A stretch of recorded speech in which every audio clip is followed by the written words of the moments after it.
You know what hurts the most? Seeing that look in your father's eyes saying you're stupid while you're killing yourself studying and nothing sticks in your head. Back then, I didn't even know I had a problem. I just knew it hurt. Good morning, my dears. This is Grandma Marcy. Marcella is my birth name, but everyone knows me as Grandma Marcy. I'm 73 years old now, carrying a story that began when I was just 6. I'm speaking to you from my window here in Brooklyn, New York, where the coffee is always hot and the memories, well, they never grow cold, even when the noise of cars and factories never stops outside. Before I begin this difficult story, I'd like to say something. This Grandparents' Tales channel is growing thanks to you. Subscribe here, give this video a thumbs up, and tell me in the comments which part of America you're watching from. It could be your city, state, or even your neighborhood if you'd like. It makes me so happy knowing there are people from all over listening to what this old lady has to share. Also, let me know in the comments how old you are. I'm so proud to have you here with me. I was born tiny, you know? So tiny I could fit in the palm of my father's hand. 1 pound and 7 ounces, a 7-month preemie. Back then, in 1952, a child born like that was almost a miracle to survive. And I survived. But life always charges its price, doesn't it? My mother, Betty, always told me how she prayed day and night at the hospital when I was admitted.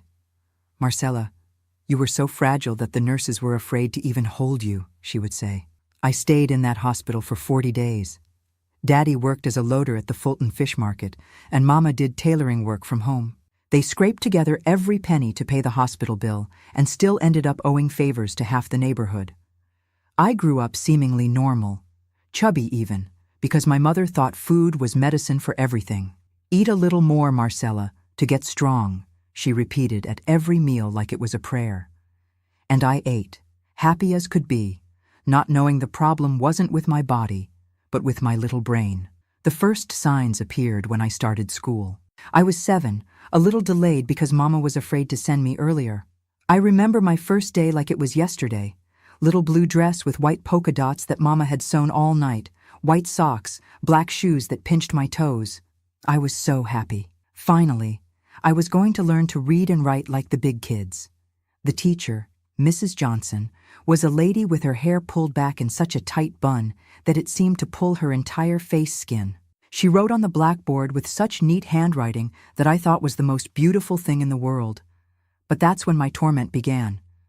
The other children looked at the board, copied, understood.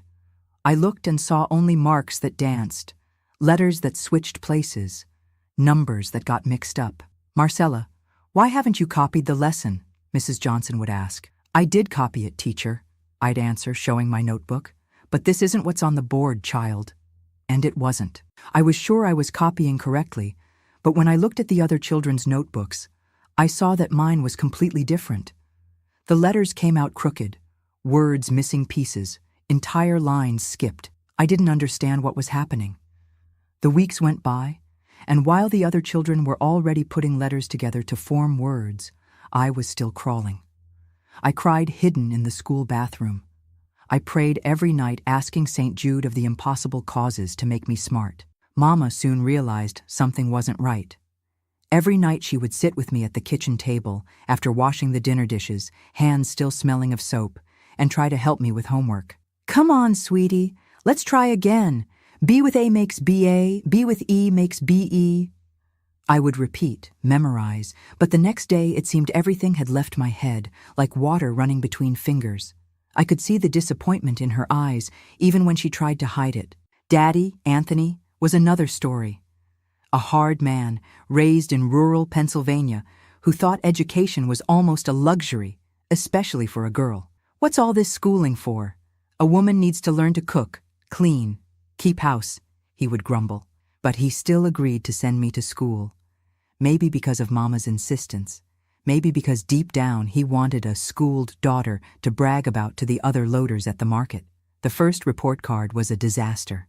Low grades in everything, teacher's notes saying I wasn't paying attention, that I talked too much, which was a lie, I was as quiet as a door, that I always seemed to be in la-la land. Mama looked at that paper, sighed deeply, and said quietly that she would figure something out. Daddy had another reaction. What the hell is this girl? I'm spending money on supplies, on uniforms, and you show up with these grades. The paper trembled in his large, calloused hand. This is laziness. It's slacking off. You don't want to study, you just want to goof around. But I do study, Dad, I tried to explain, already with tears in my eyes. I swear I study. A liar on top of everything. You're taking after your mother's side of the family, all good-for-nothings. Mama stepped in front, trying to defend me, but shut her mouth when he raised his hand. He didn't hit, but the gesture was enough. In that house, the final word was always his. The next day, Mama took me secretly to the doctor. Dr. Patterson was a family friend for years, had even delivered me. Simple office, in the lower part of his house, over in Greenpoint, smelling of medicine and bleach. She told him everything that was happening at school. The doctor examined me, asked questions, had me draw, write, read some words. Then he looked very seriously at my mother. Mrs. Wilson, Marcella has what we call a learning disability, probably because of her premature birth. Some areas of the brain may not have developed completely. Mama turned white as paper. But is there a cure, doctor? It's not a disease to have a cure, Mrs. Wilson. It's a condition. Marcella isn't stupid, far from it. Her brain just works differently. She'll need more time, more patience, different teaching methods. We left the office with a letter from the doctor for the school and a strange feeling. For the first time, my problem had a name, an explanation. It wasn't laziness. It wasn't lack of effort. It was something in my brain that I couldn't control. Mama put the letter in her purse, squeezed my hand and said, "Let's not tell your father for now, okay? He wouldn't understand." And so began our secret. The letter was delivered to school, and Mrs. Johnson, even without fully understanding what I had, started giving me more attention. She would sit with me after class for about 15 minutes, showing me the letters more slowly. Mama bought a special notebook with thicker lines, which helped a little. I tried so hard that I started dreaming about numbers and letters. I slept with the book under my pillow, as if knowledge could pass through osmosis during the night.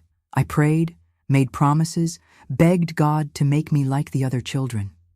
The grades improved a little, but were still far from good. Each lesson was a battle, each test a torment. The words kept dancing on the paper, the numbers still jumbled as if they had a life of their own. At home, Mama became my private teacher.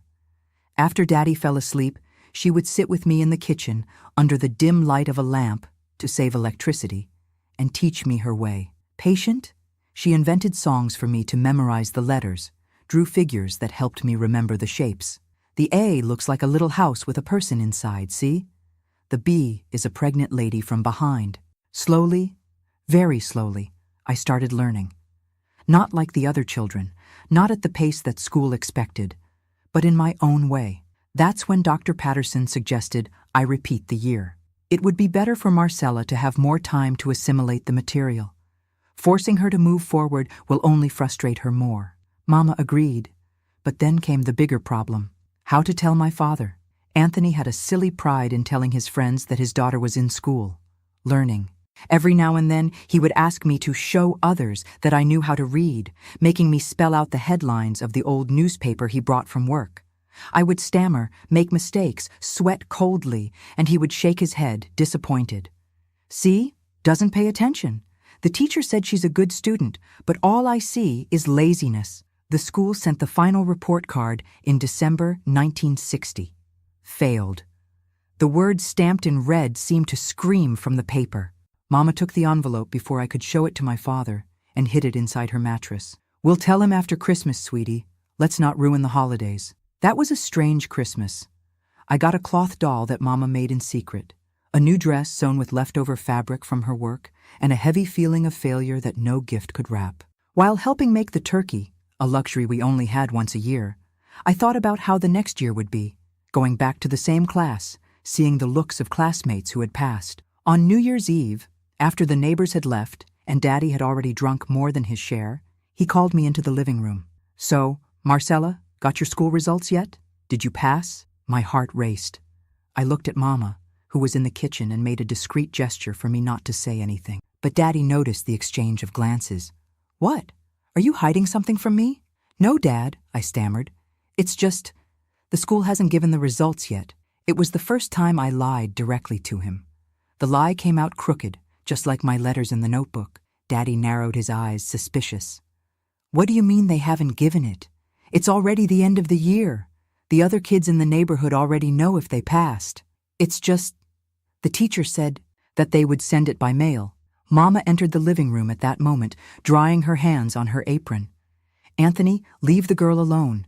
New Year, let's talk about good things. He looked from one to the other, suspicion growing. There's something fishy here. You two are hiding something from me. The rest of that night was a heavy silence. Daddy drank a bit more and fell asleep in the old living room armchair. Mama put me to bed, kissed my forehead and said, "Everything will be okay, sweetheart. We'll figure it out tomorrow." But I knew, deep in my little child's heart, that nothing would be okay. The new year that should bring hope only brought more fear. And that's how my torture began, my dears. A little girl who just wanted to learn, to be normal like the others, to make her parents proud. A little girl who didn't understand why the letters ran away from her, why the numbers hid, why her head worked differently. I didn't know yet that the worst was yet to come, that innocent little lie, told with so much fear on New Year's Eve, would be the spark that would set off a storm that would change my life forever.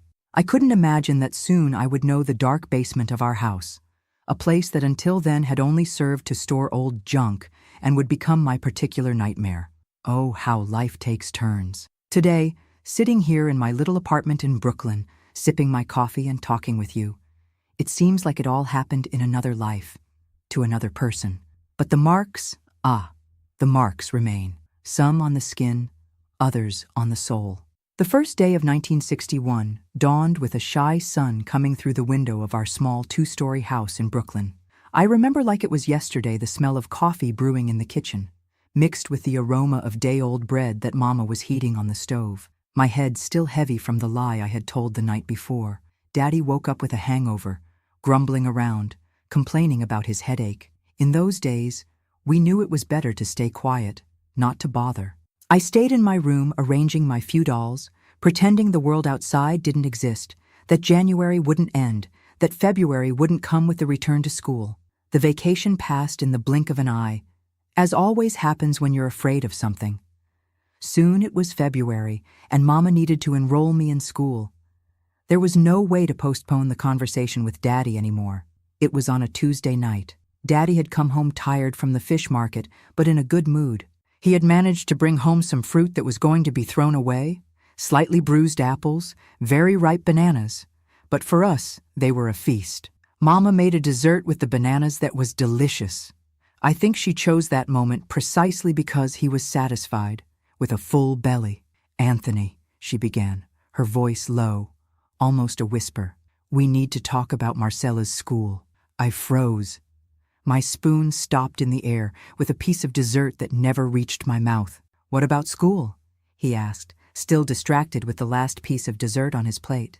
"I received her report card before Christmas," Mama continued, her hands twisting in her apron. "I didn't say anything because I didn't want to ruin the holidays." Daddy raised his eyes from the plate, already suspicious. "And why would it ruin the holidays? Didn't she pass the year?" The silence that followed was like thunder on a clear night. Mama lowered her eyes, I hunched my shoulders, and my father's face changed, going from suspicion to shock, from shock to anger. "She didn't pass? My daughter repeated a year?" His voice kept rising, until it became almost a shout. "Is that school playing games with me? Or is it you who didn't study, you little brat?" "Anthony, don't talk like that," Mama tried to intervene. "The girl has a problem." That's when everything really went south. "Problem? What problem? This girl doesn't have any problem. She's just lazy, slack. How come others pass and she doesn't? Is everyone with a problem by any chance?"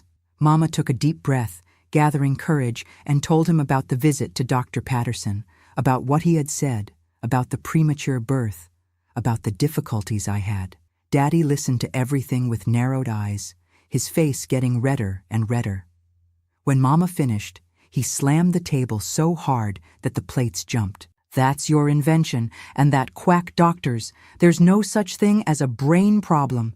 That's an excuse for laziness, And you even encourage it, taking her to the doctor behind my back without telling me anything. Anthony, the doctor explained that, I don't want to know what that doctor said. I want to know why you two lied to me. Why did you hide the report card? Why did you set up this charade? At that moment, I started crying. Not that scandalous crying of a child throwing a tantrum, but a silent crying from someone who is ashamed of their own tears. Daddy looked at me with contempt. Crying doesn't help, Marcella. Tomorrow you're going to school and you'll have to study twice as hard to make up for lost time. And if by mid-year you don't improve, you'll go to work. No more spending money on someone who doesn't want to learn. That night was just the beginning of a year that would be the worst of my life. The next morning, Mama took me to school to register. I had to go back to the same classroom, with the same teacher, but with classmates a year younger than me. The shame was so great that I wanted to stick my head in a hole, like those ostriches we saw in books. The new children looked at me curiously. Why is she so big? I heard one boy ask. It's because she's stupid. She didn't pass, replied another. Each word was like a stab in my chest. I tried to focus on the blackboard, on the notebooks, pretend I didn't hear, but the tears insisted on appearing. At home, the situation wasn't better. Daddy now inspected my notebooks every day. He demanded that I do my homework at the kitchen table in front of him. When I made mistakes, and I made many, he would hit the table, yell, sometimes tear the page from the notebook and order me to start all over. Look at this. It's not possible. Even a 3-year-old writes better than you. I tried to explain that it wasn't on purpose, that I couldn't see the letters properly, that they seemed to jump on the page. He didn't want to hear it. Stop making excuses. This is lack of attention. It's laziness. Mama tried to help me when he wasn't around, but now it was more difficult. He forbade studying after dinner, saying it was slacking off, that I had to learn during the day at school, like everyone else. The months went by, and I kept struggling. No matter how hard I tried, letters and numbers remained my enemies. Mrs. Johnson tried to help me, but in a room with 30 children, she didn't have much time to give special attention to just one. In June, the first semester report card came. My grades were still bad, some even worse than the year before. The teacher wrote an observation. Marcella shows effort, but continues to have serious learning difficulties. I recommend specialized evaluation. When Daddy saw that paper, I thought the world was going to end. First he was silent, a heavy silence that was worse than any shout. Then he crumpled the report card into a ball and threw it on the floor. It's decided. You're not going to school anymore. You'll start working with me at the fish market. At least you'll learn to do something useful. Mama was desperate. Anthony, she's only 8 years old. It's against the law to take her out of school. And who's going to report it? You? The girl can stay enrolled, but she's not going to attend classes anymore. She'll help me with work in the morning and study at home in the afternoon. If she doesn't learn at school, she'll have to learn in life. That's how, at 8 years old, I started accompanying my father to work. We would leave before dawn, when the sky was still dark, to arrive at the fish market when the first deliveries came in. I carried what I could, small boxes of strawberries, small bags of beans, while Daddy took the heavy loads. We would return home at noon, exhausted. Daddy would take a nap and Mama would try to teach me something. But I was always so tired that I could barely keep my eyes open. The letters, which already danced before, now seemed to spin in an uncontrolled carousel. Marcella, pay attention, Mama would say, worried. Your father will ask what you learned today. And he did ask. Every night, after dinner, it was the same ritual. He would take my notebook, look at the scribbled pages, and ask questions about what I had studied during the afternoon. When I didn't know how to answer, which was almost always, the punishment came. Back then, it wasn't like today where hitting a child is a crime. It was normal, accepted, even expected that parents would correct their children with spankings, belts, slippers. But Daddy had a special way of punishing that didn't leave marks on the skin, only on the soul. He would make me kneel on corn kernels, facing the wall, for an hour or more. Or he would make me stand with my arms open, holding heavy books, until my muscles shook with fatigue. Sometimes he would lock me in the kitchen pantry, a tight, dark space where I could barely breathe. Maybe this way you'll learn to value studying, he would say, turning the key. Mama cried in secret, but couldn't do anything.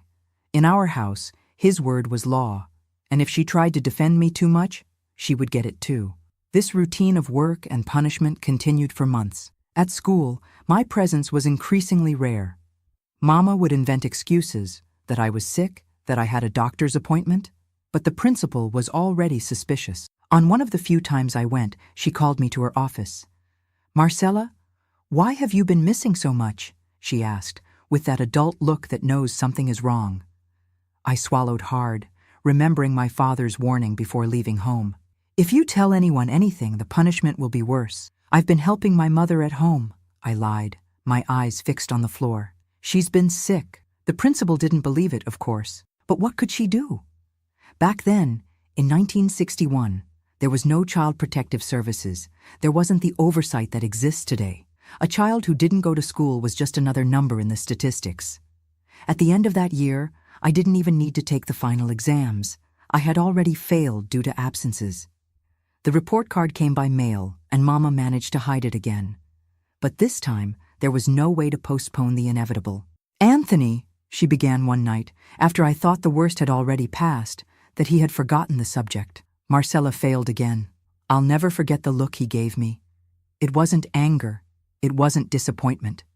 It was something worse, something cold, calculated.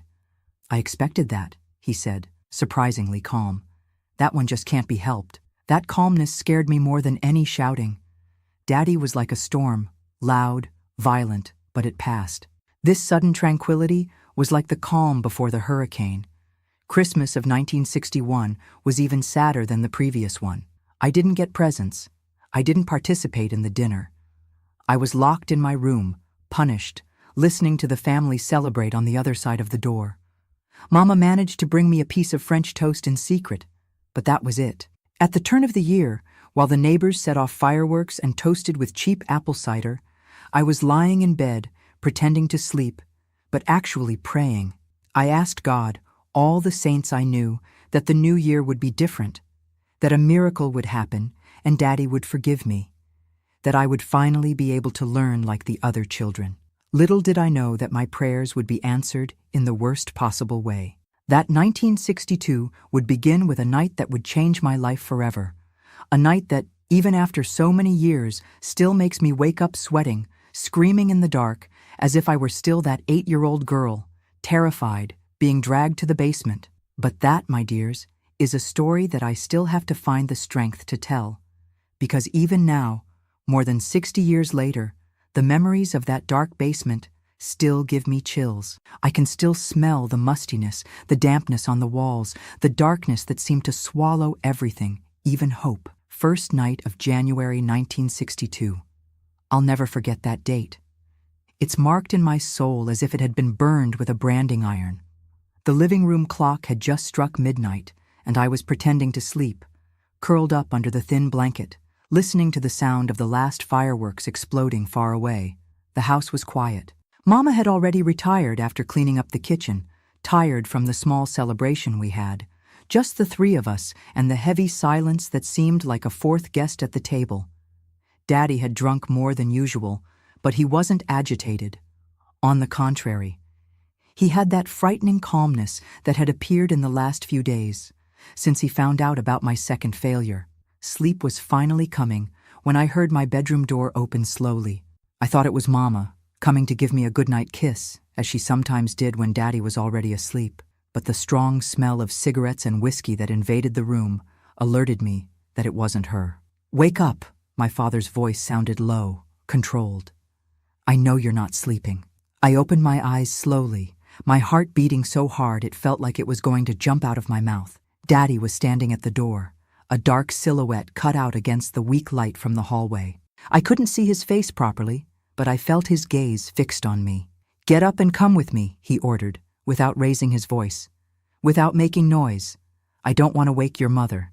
That request, not to wake Mama, was what scared me the most. Daddy never cared if Mama heard the punishments he gave me. On the contrary, he seemed to make a point of her witnessing them, as if he wanted to show who was in charge there. I got out of bed, trembling, still in my nightgown, bare feet on the cold concrete floor. I followed Daddy down the dark hallway. We went down the stairs that creaked with each step. My heart felt like it was going to explode with fear. Where was he taking me?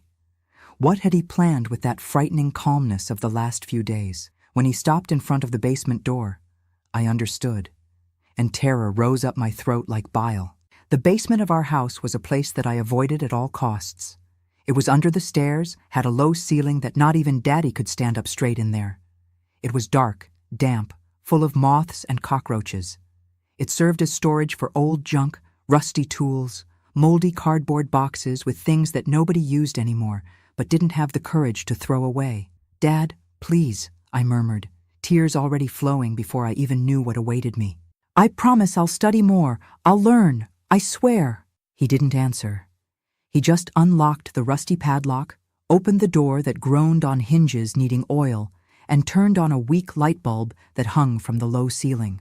The yellowish light barely illuminated the space, creating shadows that seemed to move on the damp walls. "Get in," he ordered, pushing my back with enough force to make me stumble and fall to my knees on the dirty floor. The smell in there was suffocating.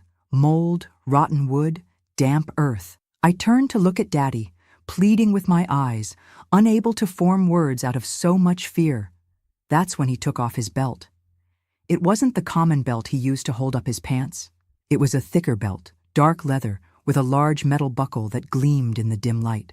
I had never seen that belt before, and something told me he had saved it especially for this occasion. "Do you know why you're here, Marcella?" he asked, wrapping one end of the belt around his hand, leaving a long piece hanging. Because I repeated the year," I stammered, my whole body shaking. "No," he slowly shook his head. "You're here because you lied, because you tried to deceive me, because you made your mother lie to me too. The failure is just the consequence of your laziness, but the lie deserves a special punishment." The first blow came without warning. The leather cracked on my back over the thin nightgown, and the pain was so intense that I thought I would pass out. I bit my lip hard not to scream, remembering that he didn't want Mama to wake up.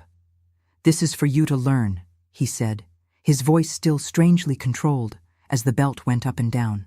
"Each lie, each low grade, each day that you made a fool of me." I lost count of how many belt lashes I took, 5, 10, maybe more. At some point, my legs gave way, and I fell sideways on the dirty floor, curling up like a wounded animal, trying to protect my face with my arms. When he finally stopped, I was almost unconscious from pain. I heard the sound of the belt being placed on top of an old box. I thought the worst had passed, that he was going to take me back to my room. But I was wrong. "Now you're going to stay here and think about what you did," he said, walking towards the door. "Maybe a night in the dark will help clear your mind." "No, Dad, please," I managed to shout, desperation overcoming fear. "Don't leave me here." But he was already outside, his hand on the door. "Tomorrow, if I'm in a good mood, maybe I'll let you out. If you cry or make noise, you stay longer." The door closed with a dull thud, and I heard the padlock being locked from the outside. Then, footsteps moving away, going up the stairs, until everything was silent. And then, the light went out. I had never known darkness like that. It was dense, suffocating. It seemed to have weight and texture. You couldn't even see your own hand in front of your face. The basement had no windows, no crack of light entered there. The sounds, on the other hand, seemed amplified. The constant dripping of water in some corner, the scratching of cockroaches on the walls, and other noises that my terrified mind transformed into monsters, into ghosts, into terrible things coming to get me in the dark. I curled up in the driest corner I could find, by feeling around in the dark, hugging my knees, my back burning terribly where the belt had marked. I was shaking from cold, from fear, from pain. My teeth were chattering, and I clenched them tightly, afraid that the noise would reach upstairs and irritate my father even more. The hours dragged on as if they were days. Without a clock, without light, without a sense of time, each minute seemed like an eternity. I closed my eyes, tried to sleep, but fear and pain kept me awake. When fatigue finally won, and I dozed off, the slightest noise startled me, bringing me back to the real nightmare. At some point in the early morning, I heard a different noise, Light footsteps coming down the stairs, so light that they hardly made the old wood creak. Then a whisper on the other side of the door. "Marcella? Sweetie, are you there?" My mother's voice was like a ray of sunshine in the midst of that darkness. I dragged myself to the door, ignoring the pain in my back. "Mom," I whispered back, my voice hoarse from so much silent crying. "Get me out of here, please." "I can't, sweetheart." Her voice was choked up. I realized she was crying too. "He took the padlock key, hid it somewhere I don't know." My heart sank. Even Mama, my only ally, couldn't help me. Did he hit you a lot?" she asked, her voice so low I could barely hear. "Yes," I answered simply. I didn't have the energy to explain, to describe the pain. There was a silence on the other side of the door, broken only by the muffled sound of her crying. "I'll bring water and food when he leaves in the morning," she promised. "Hang in there, my angel. This will pass." I heard her footsteps moving away, as careful as when she came down. I went back to my corner, a little comforted to know that Mama knew where I was, that I hadn't been completely forgotten. I can't say when sleep finally overcame me. I only know that I woke up to the sound of the door opening and the weak morning light entering along with my mother, who carried a glass of water and a piece of bread. "Eat quickly," she whispered, looking frightened at the stairs. "He left for work, but could come back at any moment if he forgets something." I drank the water as if it were the most precious nectar in the world, my dry throat burning with the liquid. I devoured the bread in a few seconds, barely tasting it, just satisfying the hunger that squeezed my stomach. "Mom, get me out of here," I begged, holding onto the hem of her skirt. "Please." She knelt in front of me, her eyes red from someone who hadn't slept all night. Only then did I notice the bruise on her cheekbone. Daddy had hit her too. "I can't, sweetie," she said, her voice trembling. "He swore that if I get you out of here, it will be worse. He'll take you away, far from me." The desperation in her eyes told me everything. She was as trapped as I was, just in a different prison. "When will he let me out?" I asked, feeling the tears coming back. "He said at the end of the day, if you stay quiet and think about what you did," she answered, passing her trembling hand through my tangled hair. "Just hold on a little longer, okay? I'll come back as soon as I can." And so went my first day in the basement. Mama managed to come back 2 more times, once at lunch, another in the middle of the afternoon, always bringing a little water, a piece of bread, and the fear stamped in her eyes of being discovered. When night fell, darkness took over the basement again. Mama had left me a candle and matches, hidden in a corner in case I needed them, but I was warned to only light them if it was very necessary, so as not to draw attention with the light under the door. The second day dawned, and still Daddy didn't come to let me out. Mama appeared in the morning, her face even more worn out. "He said he needs more time to think," she explained. "Maybe tomorrow." The third day came and went. My body ached from being curled up on the hard floor. My back still burned from the belt lashes, and the night cold penetrated to the bone. Mama continued to bring the minimum of food and water she could hide, always with the same fear in her eyes, always with the same promise. "Tomorrow, he should let you out." On the 4th day, I woke up to the sounds of arguments coming from upstairs. Daddy's voice altered, Mama's begging. I couldn't make out the exact words, but the tone was clear. She was asking him to let me out. He was refusing. Then, silence. After, heavy footsteps coming down the stairs. My heart raced when I heard the padlock being opened. The door flung open, and there he was, his face contorted in an expression that mixed anger and something else. Pleasure, perhaps. Pleasure in seeing me there, defeated, dirty, cowering in fear. "Your mother thinks you've learned your lesson," he said, entering the basement and closing the door behind him. The dim light bulb came back on, revealing his face in distorted shadows, but I'm not so sure. He took the belt from his waist, the same thick belt from days ago, and my entire body began to shake uncontrollably. "Please, Dad," I stammered. "I learned, I swear. I'll never lie again. I'll never get low grades again." He laughed. A dry laugh, without humor. "It's easy to promise when you're scared, isn't it? But let's see you keep it." The belt went up and down, once, twice, 3 times. I didn't have the strength anymore to even protect myself. I just curled up more, feeling each blow open new cuts on top of those that hadn't even healed yet. When he got tired, he threw cold water on me, water he had brought in a bucket that I only then noticed by the door. To wash away the laziness, he said, as I choked and coughed, soaked, shaking even more in the cold of the basement. He left and locked the door again, leaving me wet, wounded, and more desperate than ever.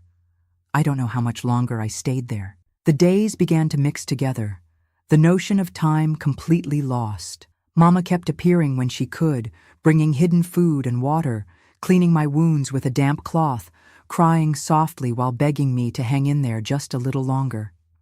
During one of these visits, when it must have been the 6th or 7th day, she seemed different. There was a determination in her eyes that I hadn't seen before. "I'm going to get you out of here," she whispered, looking nervously at the stairs. "Not today, but soon. I need to prepare everything first."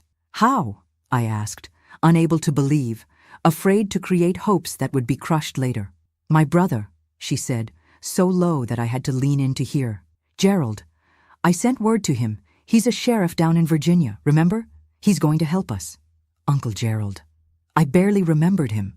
He had come to visit us once, years ago, but Daddy didn't like him, wouldn't let Mama keep in touch with her family. "When?" I asked, a little thread of hope lighting up in my chest. "He said he'll arrive in 2 days. I'm going to get you out of here before your father returns from work, and we'll go straight to the police station. Gerald will be waiting." That night, for the first time since I was locked in the basement, I managed to sleep a more peaceful sleep. The idea that there was an end in sight, that Uncle Gerald would come to save us, gave me strength to endure. The next 2 days were the longest of my life. Each minute seemed like an hour, each hour an entire day. Mama came fewer times, probably busy with preparations for our escape. When she appeared, she was nervous, agitated, her eyes constantly turning to the stairs. And then, finally, the day arrived. Mama appeared early in the morning, as soon as Daddy left for work. "It's today," she said, unlocking the padlock with a key she didn't have before. Faced with my surprised look, she explained, "I found it yesterday, hidden in his sock drawer. Going up the stairs was almost impossible. My legs, weak from days lying on the hard floor, barely supported me. Mama practically had to carry me, one arm around my waist, guiding me step by step. The daylight momentarily blinded me when we reached the kitchen. I closed my eyes, feeling tears run down my dirty face. The smell of fresh coffee, of bread, the sounds from the street outside, simple things I had never valued before, now seemed like precious gifts. "Let's take a bath and change clothes," Mama said, guiding me to the bathroom. "Then we'll go straight to the police station. Gerald should already be there waiting for us." The bath was painful and liberating at the same time. The hot water stung the open wounds, but washed away days of dirt, of fear, of despair. Mama helped me wash my tangled hair, scrub my marked skin carefully so as not to hurt more. Then she helped me dress in clean clothes, not the best ones, so as not to raise suspicions in case Daddy came back early, but clothes that weren't torn or stained with blood. "Ready?" she asked, taking a small bag where she had put some essential items, documents, a little money, some clothes. I nodded, not trusting my voice. I was ready. Ready to leave that nightmare, to never return to that basement, to never feel the belt on my back again, to never hear again that I was stupid, lazy, a liar. What I didn't know, as Mama opened the front door and guided me to the sunny street, was that our true liberation was just beginning. That the path would be long and difficult, but that, for the first time in a long time, there was light at the end of the tunnel, and that light had a name: justice. The fresh January air hit my face like a blessing when we left our little house in Brooklyn. My eyes, accustomed to the darkness of the basement, burned with the brightness of the day. I held tightly to Mama's hand as we walked hurriedly along the hot sidewalk. Each step hurt in my weak legs. Each movement reopened the barely healed wounds on my back, but I didn't complain. Painful freedom was still freedom. People passing by us looked away. Even in clean clothes, I must have had a frightening appearance. Too thin, pale as wax, deep circles under my eyes, my face marked from so much crying. Mama wasn't much better, with that poorly disguised bruise on her face, the nervous way of looking over her shoulder every few steps, as if expecting to see Daddy appearing at any corner. "The police station is 4 blocks from here," she murmured, squeezing my hand. "Can you walk there, or do you want me to call a taxi?" A taxi was a luxury we had never used. It meant spending money we didn't have, money we might need if things didn't go as planned. "I can walk," I answered, my voice still weak from not using it properly. It seemed like someone else's voice, hoarse and broken. We continued in silence through the familiar streets of the neighborhood, which now seemed different, as if I were seeing them for the first time. A week locked in that basement had changed my perception of the world. The colors seemed more vivid, the sounds louder, the smells more intense.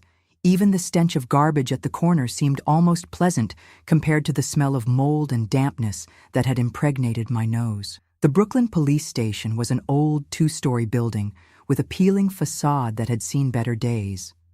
The blue and white paint, official police colors, was faded from the sun and pollution. An American flag hung limply on the entrance pole, with no wind to flutter in that hot January day. We stopped in front of the building, Mama hesitant, as if only now realizing the enormity of what we were about to do. Reporting Daddy meant breaking the most sacred law of our house, the law of silence, the law that said that family problems are solved within the family. "Let's go," she said finally, more to herself than to me. "Your uncle should be waiting." We climbed the 3 entrance steps, passed through the heavy wooden door, and suddenly we were inside the police station. The environment was suffocating, a mix of sweat, cigarettes, and the characteristic smell of old papers. There was a high counter right at the entrance, where a middle-aged police officer with an unfriendly face was filling out some form. Behind him, you could see some desks with other officers, phones ringing, typewriters tapping. Mama approached the counter, still holding my hand as if afraid I might disappear if she let go. "Good morning," she said, her voice trembling slightly. "We're looking for Sheriff Gerald Wilson. He's my brother and said he would be here today." The officer raised his eyes from the form, examined us from top to bottom with that look that police officers have, as if they were always looking for something suspicious. He opened his mouth to answer, but was interrupted by a voice coming from behind him. "Betty? Is that you?" A tall man, with broad shoulders, well-cut hair already graying at the temples, and a thick mustache appeared coming out of a room in the back. He wore a simple but well-pressed suit, and had a badge attached to his belt. His eyes, the same dark brown shade as Mama's, widened when he saw us. Uncle Gerald. It had been so many years since I had seen him that I barely recognized him. The last time had been when I was about 4 years old, before Daddy forbade Mama from seeing her family. I vaguely remembered a smiling man who brought me candy and put me on his shoulders to play horsey. The man I saw now had nothing smiling about him. His face was serious, worried, and became even more so when his eyes landed on me, noticing my condition. "My God," he murmured, coming out from behind the counter and approaching us. "What happened to you two?" It was the last straw. Mama, who had been so strong throughout this ordeal, who had planned our escape so carefully, collapsed. She started crying right there, in the middle of the police station, deep sobs that shook her entire body. Uncle Gerald hugged her, casting a worried look at me over her shoulder. "Let's go to my office," he said, guiding Mama with one arm around her, the other extended to me. "We can talk with more privacy there." Uncle Gerald's office was small but organized. A dark wooden desk covered with folders and papers, 2 simple chairs in front for visitors, a larger and more comfortable one behind for him. On the walls, some framed certificates, a police calendar, and a black and white photo of a group of men in uniform. Probably his training class at the academy. He made us sit down, pulled a thermos from a low cabinet, and served water for both of us in thick glass cups. "Now tell me what's going on," he asked, sitting on the edge of the desk instead of in the chair, to be closer to us. "I received your message, Betty, but it was so vague. It only said that you needed urgent help, that it had to do with Marcella." Mama dried her tears with a handkerchief she took from her sleeve, took a deep breath, and began to tell. She talked about my difficulty at school, the doctor's diagnosis, how Daddy refused to accept that I had a real problem. She told about the first failure, then the second, about how he took me out of school and forced me to work at the fish market. And then, with a choked voice, she got to the basement part. As she spoke, I observed Uncle Gerald's face changing. At first there was only concern, then surprise, then disbelief, and finally a contained anger that made his jaw lock, his mustache tremble slightly. "He kept her locked up for a week?" he asked, his voice controlled, but with an evident tension. "Without adequate food? Without basic hygiene? In a damp and dark basement?" Mama nodded, unable to repeat the details she had already provided. "And this?" He pointed to the bruise on her face. "Was it him too?" Another silent nod. Uncle Gerald took a deep breath, as if trying to calm himself. He got up, walked to the door, opened it, and called someone. "Sergeant Baker, come here, please." A uniformed man appeared quickly. He was younger than Uncle Gerald, perhaps in his early 30s, with a face that seemed perpetually worried. "I want you to call the social worker, Ms. Wilkins, to come to the station immediately," Uncle Gerald instructed. "Tell her it's a case of child abuse and domestic violence. And afterwards, I want you to prepare a patrol car. We're going to make a visit to the address I'll give you shortly." The sergeant nodded and left quickly to carry out the orders. Uncle Gerald turned his attention back to us. "Marcella," he said, crouching in front of me to be at the level of my eyes, "I need to see what he did to you. I understand that it's difficult, but it's important to document everything properly." I swallowed hard, looking at Mama for approval. She nodded slightly, her eyes still red from crying. Slowly, I turned my back and lifted my blouse to shoulder height, revealing what I knew to be a map of bruises, cuts, and belt marks that covered my skin from shoulders to waist. I heard Uncle Gerald swear under his breath, followed by an apology for the language. I felt his fingers touch one of the marks lightly, so softly that I barely felt it. But even so, I instinctively flinched. "We need photos of this," he said, his professional voice barely hiding the anger. "It's evidence. And you need to be examined by a doctor, too." I lowered my blouse and turned around again, the tears that I thought had already dried coming back strongly. Not from pain, but from relief. Someone was listening. Someone was believing. Someone was doing something about it. The following hours passed in a blur. A woman arrived. It must have been Ms. Wilkins, the social worker. She had gray hair tied in a severe bun, but gentle eyes behind heavy-framed glasses. She took me to another room, where she took photos of my back with a large and frightening camera, making notes in a little notebook while asking me questions in a low and controlled voice. Then came a doctor, an elderly gentleman in a white coat and gentle hands, who examined each wound carefully, applied a medicine that stung but then relieved the pain, and bandaged the worst marks. When I returned to Uncle Gerald's office, there were more people there. 2 uniformed police officers waited near the door, and Mama was signing some papers, her hand shaking so much she could barely hold the pen. "We're almost ready," Uncle Gerald told me when I entered. "The doctor said you're dehydrated and with the beginning of malnutrition, besides the obvious injuries, but you'll be fine with proper care." I nodded, not knowing what to say. Everything was happening so fast that I could barely keep up. "Now we're going to your house," he continued. "Your father should be returning from work at this time, and we're going to arrest him right there. You and your mother will stay in the police car, protected. You don't even have to see him if you don't want to." The idea of returning home, of being near the basement again, caused a shiver that I couldn't disguise. Uncle Gerald noticed. "Or you can wait here if you prefer," he offered. "No," Mama said, getting up after finishing signing the papers. "I want to be there. I want to see him being taken away. I need that to believe it's really over." The journey back home was short but tense. We were in the back seat of a patrol car, Uncle Gerald in the front seat next to the driver, and another police car followed us. Nobody talked much. Every now and then, Uncle Gerald would look back and give an encouraging smile, but his eyes remained serious, determined.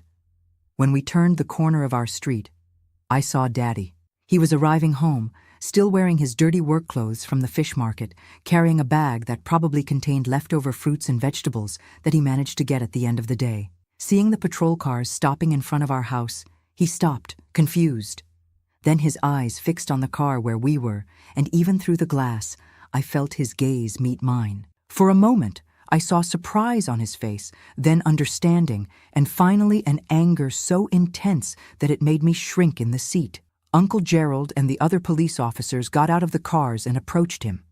I couldn't hear what they were saying, but I saw Daddy gesturing, pointing to the car where we were, his face getting redder and redder. Then, in a movement too quick for the police officers to predict, he dropped the bag and ran off. "Son of a gun!" I heard Uncle Gerald exclaim, before setting off in pursuit along with the other police officers. Daddy was fast, used to heavy work at the fish market, knowledgeable of every alley and lane in the neighborhood. He turned a corner and disappeared from view, with the police officers right behind. We stayed in the car, Mama holding my hand so tight it hurt, both in silence, trapped in a limbo of hope and fear. What if he escaped? What if he came back later to take revenge? The same questions must have been going through her head, because I felt her hand trembling in mine. Minutes that seemed like hours passed until we saw the police officers coming back. Between them, handcuffed and with a cut on his eyebrow that was bleeding quite a lot, was Daddy. He had the look of a cornered animal, furious, scared, dangerous. When they passed by the patrol car where we were, he turned his head and spat in the direction of the car. The spit didn't come anywhere near, but the intention was clear. Even defeated, captured, he still had enough hatred for another entire lifetime of violence. Uncle Gerald pushed him into the other patrol car with more force than necessary, slamming the door with a bang before coming to us. "Caught the scoundrel trying to jump a fence over on Warren Street," he said, wiping the sweat from his forehead with a handkerchief. "Fell face first on the ground. Serves him right." He looked at the two of us, still frozen in the back seat, and his face softened. "It's over," he said gently. "He's not going to hurt you anymore. He's going to answer for everything he did." Somehow, hearing these words from Uncle Gerald's mouth, a sheriff, a man of the law, made everything real. It's over. It really is over. We wouldn't have to live in fear anymore. There would be no more punishments in the basement. There would be no more belts and shouting and humiliations. The tears came again, but this time I didn't try to hold them back. I cried openly, sobbing like the child I was, letting out all the pain, all the fear, all the sadness of those terrible days. Mama hugged me, crying too, and we stayed like that for a long time, consoling each other while the patrol car that carried Daddy moved away towards the police station. Uncle Gerald gave us a few minutes, then opened the car door. "We need to get some of your things," he said. "Clothes, documents, whatever is necessary. You can't stay here." "Where are we going?" I asked, my voice choked from crying. "To Virginia, with me," he replied as if it were obvious. "I have a small apartment, but comfortable. There's room for both of you until we find something better." "But your work is here," Mama said, looking confused. "How will that work?" "I'm being transferred to Virginia next week," he explained. "That's why I came to New York, to sort out the final details of the transfer. Your message arrived just in time." It was as if fate had conspired in our favor, after so long conspiring against us. Uncle Gerald's transfer, the fact that he was in New York precisely when we needed him most, the padlock key that Mama found. Small coincidences that, together, meant our salvation. We entered the house one last time, accompanied by Uncle Gerald and one of the police officers. Mama took only the essentials, some clothes, the few documents we had, an old photo of her parents, the wooden rosary that had been her grandmother's. There wasn't much more worth taking. I passed through my room, looking at the unmade bed from which I had been torn that fateful night. I took my cloth doll, the only memento I wanted to keep from that house. Everything else could be left behind. When we passed by the basement door, I couldn't help but stop and look. The door was ajar, revealing the darkness inside. A shiver ran down my spine as I remembered the days and nights spent in that hole. "Never again," I murmured to myself. "Never again will anyone lock me in any place." We left the house without looking back. The sun was already setting, painting the New York sky with shades of orange and pink that seemed too beautiful for a day like that. We got back into the patrol car, now with some bags containing our belongings, and headed towards the police station. There, more papers were signed. Statements were taken, now officially. The doctor came again to examine my back, reinforcing the bandages. The social worker gave Mama some pamphlets about support services, about how to get a restraining order, about the rights of women and children victims of violence. It was already night when we finally left the police station, exhausted but free. Uncle Gerald had his own car, a dark blue Chevy that was parked at the back of the building. He put our bags in the trunk and opened the doors for us. "To Virginia, then?" he asked, a slight smile trying to lighten the weight of the day. "To Virginia," Mama agreed, a deep sigh escaping from her lips. "For a new beginning." As the car moved away from New York, the lights of the big city left behind, I looked out the window and made a silent promise to myself. The promise that, no matter what the future held, I would never again be that frightened girl locked in a basement. I would never again let anyone convince me that I was stupid, lazy, or useless. I would never again be afraid to learn, to try, to fail, and try again. The road to Virginia, to our new life, was long. But for the first time in a long time, I wasn't afraid of the journey. Because now I knew that no matter how bad things could get, there would always be a door opening somewhere. There would always be a chance to escape from the basement and find the light. The road to Virginia that January night of 1962 seemed like the path to another life. As Uncle Gerald's Chevy cut through the darkness, I watched the lights of New York receding through the rear window. The city that had been my home, my nightmare, my prison, diminished in the distance until it became just an orange glow on the horizon. I arrived in Virginia with an aching body, a wounded soul, but with a new feeling growing inside me. Hope. Uncle Gerald's house was in a simple neighborhood near Chesapeake Bay. It was small, living room, kitchen, bathroom, and 2 bedrooms. But for someone who had spent a week in a damp basement, it seemed like a palace. Large windows let in the bay breeze, the sound of birds soothed sleep, and the smell of fresh air replaced the mustiness that still seemed impregnated in my nose. "This room is yours," Uncle Gerald said, opening the door to a simple room with 2 twin beds. "It's not much, but it's clean and safe." Safe. That word echoed in my head as I placed my cloth doll on the pillow. A place where I could sleep without fear, where no one would drag me in the middle of the night, where there would be no belts, no shouting, no basements. The first days in Virginia were about adaptation and recovery. The wounds on my back gradually healed thanks to the medicines and bandages that Uncle Gerald provided. The doctor who attended me said there would be no permanent physical scars. "Children have an incredible capacity for regeneration," he explained. "The other scars, the invisible ones, would take much longer to heal, if they ever would completely." Mama was also transforming little by little. At first, she still jumped startled at any louder noise, still looked nervously at the door as if expecting to see Daddy entering at any moment. But as the weeks passed, her face lost that permanent expression of fear. She began to smile more, to speak louder, to make decisions without consulting anyone. I remember the day she cut her hair. That long black hair that Daddy wouldn't let her touch.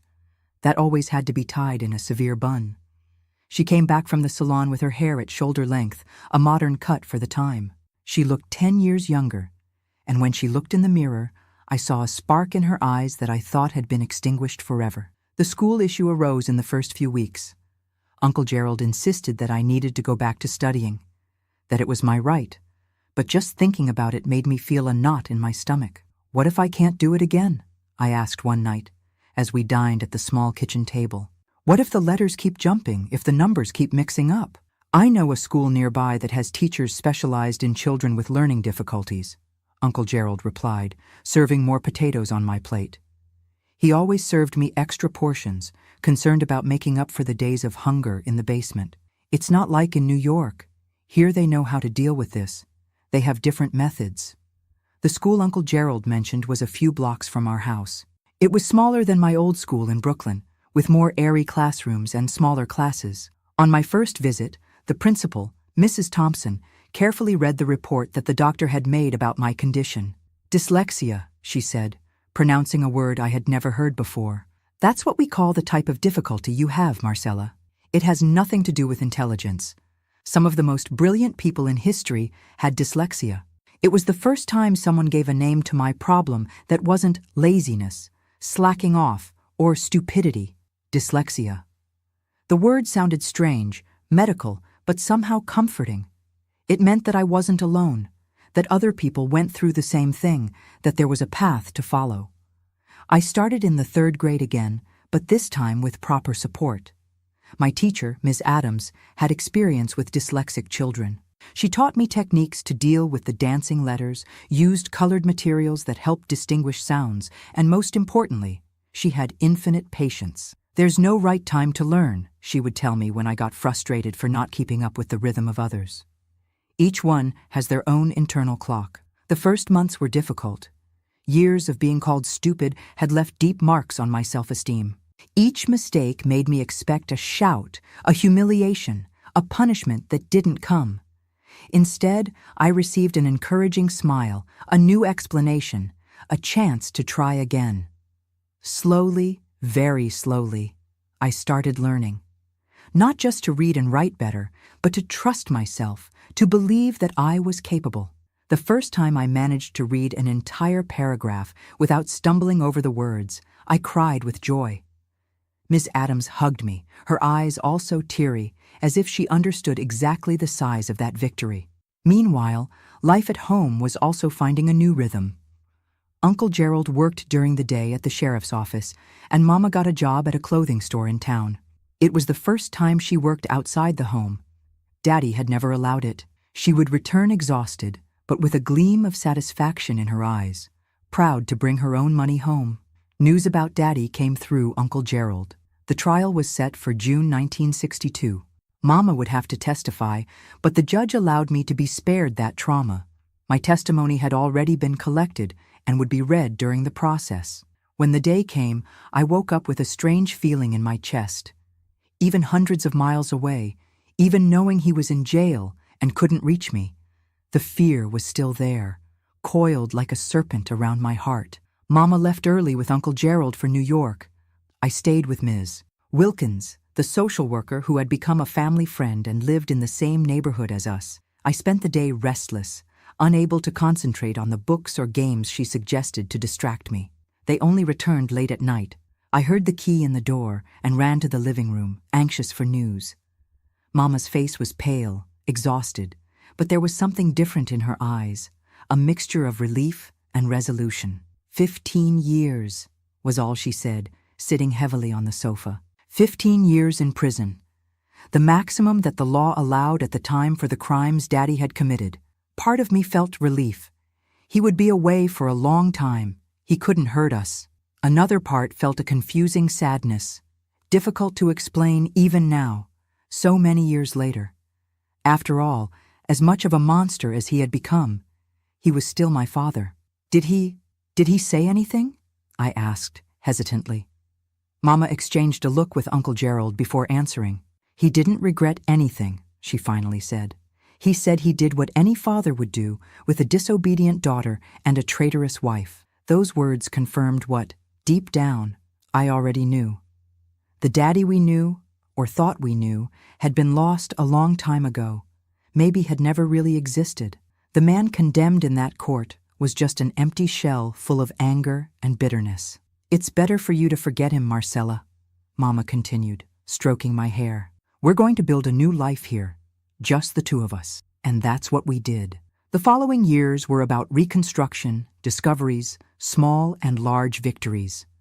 Mama was promoted at the store, then got a better job at a more sophisticated boutique. I continued studying, each year with less difficulty than the previous one, thanks to the techniques I learned to deal with dyslexia. In 1965, Uncle Gerald married Ms. Wilkins, the social worker. It was a simple ceremony at the courthouse, followed by a lunch at the apartment that we decorated with flowers from the yard. Around the same time, we managed to rent our own apartment, a small but cozy place a few blocks from the bay. Life in Virginia had a different rhythm from New York. Slower, gentler, like the waves that came and went on the bay that became my refuge. On Sunday mornings, Mama and I would take a basket with fruits and sandwiches and spend the entire day sitting by the water, talking, reading, yes, reading, or simply looking at the water in comfortable silence.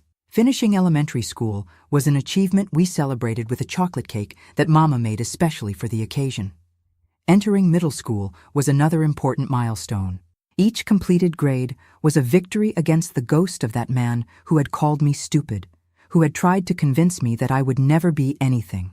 In 1968, I received the news that would change the course of my life again. Uncle Gerald came home one night, his face grave, and asked to speak with Mama in private. I stayed in the living room, pretending to read a book, but actually trying to hear the conversation in the kitchen. I only managed to catch fragments, but it was enough to understand. Daddy had died in prison.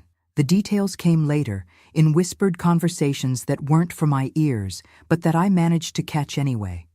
A fight between inmates, an improvised knife, a guard who arrived too late. I didn't feel sadness. I didn't feel joy. Just a strange emptiness, as if a door had finally closed. Mama seemed to feel the same. She didn't cry. She didn't lament. She just nodded when Uncle Gerald asked if she wanted him to take care of the burial. "Do the minimum necessary," she said. "We're not going to the funeral." And we didn't go. That day, while somewhere in New York, a simple coffin descended into the earth with the remains of the man who had been my father. I was at school, presenting a project on American history. Life went on, without looking back. The 70s arrived with all their changes and novelties. I was already a teenager, discovering music, fashion, friendships, and first loves. Dyslexia was still there, but I had learned to live with it, to not let it define me.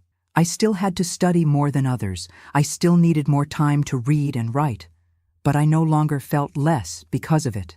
In 1972, I took the entrance exam for the education program. I wanted to be a teacher, to help other children like me who had difficulties that nobody understood. Mama was so proud when I passed that she gave a party for the entire neighborhood, serving cake and soda to whoever showed up. College was another challenge overcome. Each test, each assignment, each presentation was a battle against dyslexia, but they were battles that I already knew how to fight. I graduated in 1976 at 24 years old with grades that weren't the highest in the class, but that represented much more effort than most could imagine.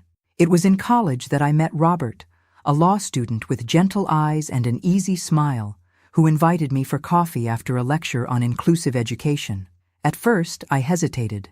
Men scared me, brought memories I preferred to forget. But Robert was different. Patient, respectful, understanding when I told him about my past, about the scars that couldn't be seen. We got married in 1978, in a simple ceremony by the bay, with few guests, but a lot of love. Mama cried throughout the entire ceremony, but they were tears of happiness. She herself never remarried, never wanted another man in her life. "I've had enough love for a lifetime," she would say when someone asked, with an enigmatic smile that I never fully managed to decipher. Robert and I had 2 children, Paul in 1980 and Mary in 1983. When Paul started showing the same signs of difficulty that I had had in school, I recognized them immediately. This time, there was no panic, no shame, just the certainty that he would have all the support that I didn't have, that he would never go through what I went through. Life followed its course, with joys and sorrows like any other. Mama left us in 1995, as gently as she had lived her last years. She went to sleep one night and didn't wake up the next morning. Uncle Gerald departed a few years later in 1998, leaving an immense void in our family.